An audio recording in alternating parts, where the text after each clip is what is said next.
Welcome to Tamil life style. நம்ம இன்னைக்கு என்ன பார்க்க போறோம்னா உருளைக்கிழங்கு சமோசா பண்ணுறது எப்படின்னு பார்க்க போகிறோங்க.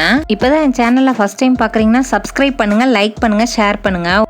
ஒரு பவுல் எடுத்துக்கோங்க. 1 கப் அளவுக்கு கோதுமை மாவு எடுத்துக்கிறேன். அதே அளவுக்கு மைதா மாவு எடுத்துக்கோங்க. இந்த மாவுக்கு தேவையான அளவுக்கு சால்ட் ஆட் பண்ணிக்கோங்க. நல்லா மிக்ஸ் பண்ணிக்கோங்க. நல்லா மிக்ஸ் பண்ணியாச்சுங்க. இப்போ நான் ஆயில் ஆட் பண்ணிக்கிறேன்.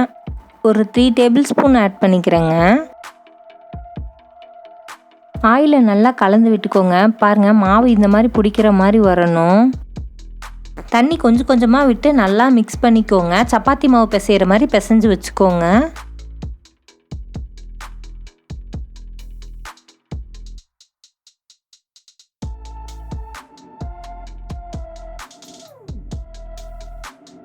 இப்போ பாருங்கள், பிசைஞ்சாச்சு. மாவு நல்லா ஊறட்டும். ஒரு 10 to 15 மினிட்ஸ் ஊற விட்டுறலாம். ஸ்டவ் ஆன் பண்ணிவிட்டு ஒரு கடாய் வச்சுக்கோங்க. கடாய் காஞ்சது ஆயில் விட்டுக்கிறேங்க. ஆயில் நல்லா சூடேறட்டும். ஜீரகம் 1 டீஸ்பூன் அளவுக்கு ஆட் பண்ணிக்கோங்க. இஞ்சி பூண்டு விழுது ஆட் பண்ணிக்கிறேங்க. நல்லா எண்ணெயில் வதக்கிக்கோங்க.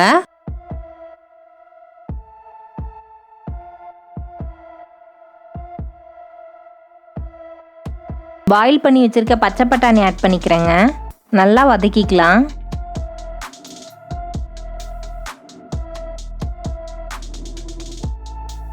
வேக வச்சு மசிச்சு வச்சுருக்கிற உருளைக்கிழங்கு ஆட் பண்ணிக்கிறேங்க.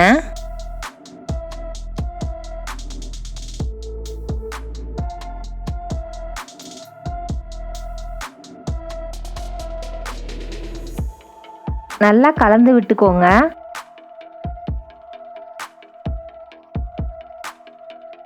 மஞ்சத்தூள் ஆட் பண்ணிக்கிறேங்க.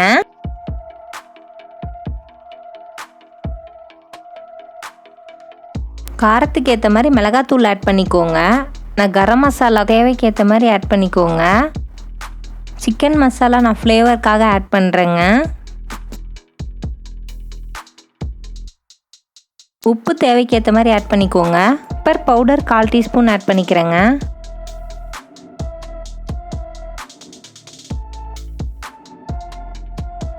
எல்லாம் நல்லா கலந்து விட்டு நல்லா மிக்ஸ் பண்ணிக்கோங்க.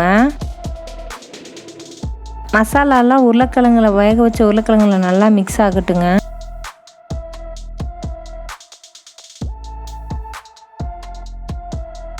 பொடியாக சாப் பண்ணி வச்சுருக்க கருவேப்பிலை ஆட் பண்ணிக்கிறேங்க. கொஞ்சமாக லைம் ஜூஸ் ஆட் பண்ணிக்கிறேன்.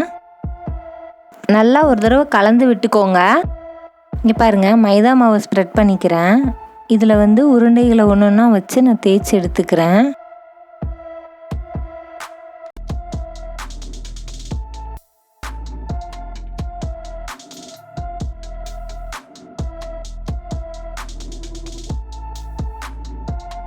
மாவு லைட்டாக மொத்தமாக வர மாதிரி தேய்ச்சி எடுத்துக்கோங்க.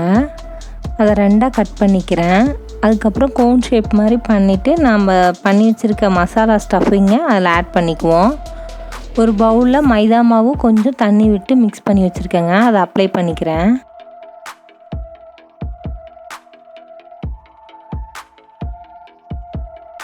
இப்போ பாருங்கள், இதில் ஸ்டஃபிங்கை ஃபில் பண்ணிவிட்டு மைதா மாவு பேஸ்ட்டை வச்சு நல்லா சீல் பண்ணிடலாங்க. இப்போ பாருங்கள், சீல் பண்ணியாச்சு. எவ்வளோ அழகாக ரெடியாக இருக்குன்னு. இது ஆயிலில் ஃப்ரை பண்ணி எடுத்துடலாங்க. ஸ்டவ் ஆன் பண்ணிவிட்டு ஒரு கடாய் வச்சுக்கிறேன். அதில் ஆயில் விட்டுக்கிறேன். எண்ணெய் காஞ்சிருச்சுங்க. நம்ம இப்போ சமோசாவை போட்டு எடுத்துடலாம்.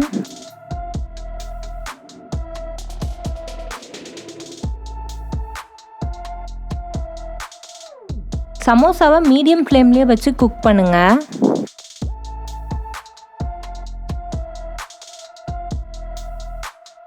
இப்போ பாருங்கள், சமோசா ரெடி ஆயிடுச்சு.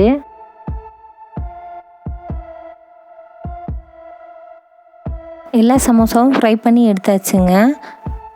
சமோசா எப்படி இருக்குன்னு செஞ்சு பார்த்துட்டு சொல்லுங்கள். என் சேனல் இப்போ தான் ஃபஸ்ட் டைம் பார்க்குறீங்கன்னா சப்ஸ்கிரைப் பண்ணுங்கள், லைக் பண்ணுங்கள், ஷேர் பண்ணுங்கள்.